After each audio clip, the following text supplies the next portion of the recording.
papasukin niyo yung anak ko. Abogada siya. At ang sinabi Oh mo, my God. hindi ko siya papapasukin. Why not? Gerald Torre. That is a decision.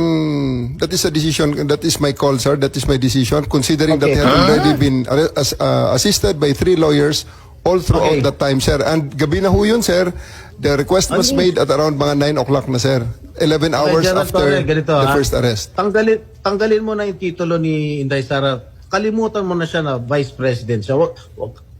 Pagpalagay natin hindi siya Vice President. She is an immediate member of the family. Nung kami po ay nakakulong, ang immediate members of the family, 24 hours pwede bumisita sa amin, nakakulong kami. Ito hindi pa nakakulong. Anak ito. Bakit hindi nyo pinapasok?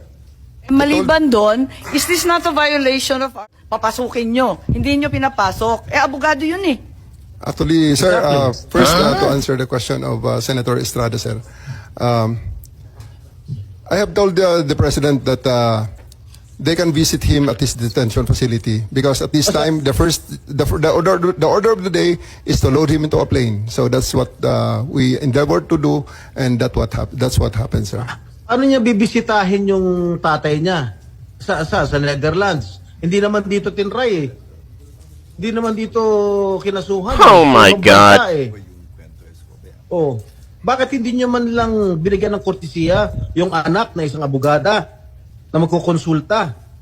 Katulad nga na sinabi ko kanina, yung mga nakakulong nga, 24 hours pwede bumisita ang immediate members of the family. Bakit ito hindi pa nakakulong, hindi niyo pinapasok yung anak? Our mission at that time, sir, is to deliver him to the My God. body Kahit who ano issued the warrant, mangyari, sir. Nasa batas yan.